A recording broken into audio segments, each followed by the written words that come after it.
Samedi saint, jour du grand silence. Et pourtant le Christ est bien le Fils du Dieu vivant. Nous sommes ici, nous, l'Église du Seigneur, le corps du Seigneur. Nous sommes ici en silence, veillant près du sépulcre.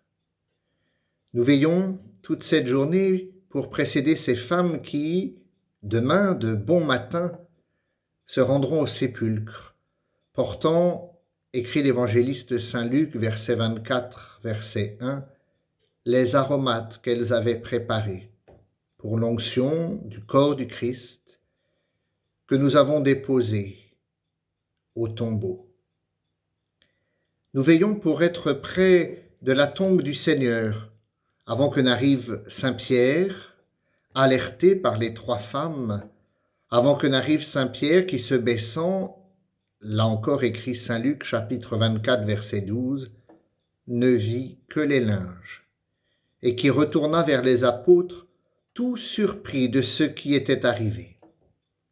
À ce moment, pour la première fois dans le sépulcre qui sera vide, où le corps aujourd'hui a été déposé, nous entendrons résonner la parole.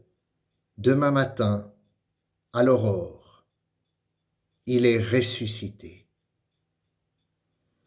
Nous sommes ici devant le sépulcre, dans nos églises, sans chandelier, ni nappe sur les autels. Tout est vide. Nous veillons. Nous voulons précéder les femmes et les apôtres.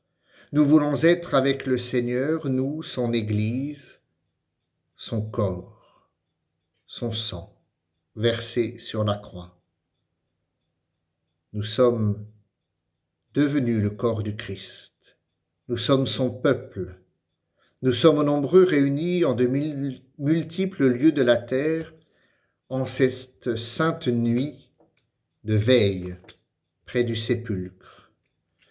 Comme nous étions nombreux durant la nuit de la Nativité à Bethléem, nous sommes nombreux aujourd'hui dans le silence, tous unis dans la foi, pleins d'espérance en la résurrection, que nous célébrerons demain, ce jour mystérieux, silencieux, et pour nous déjà un jour saint.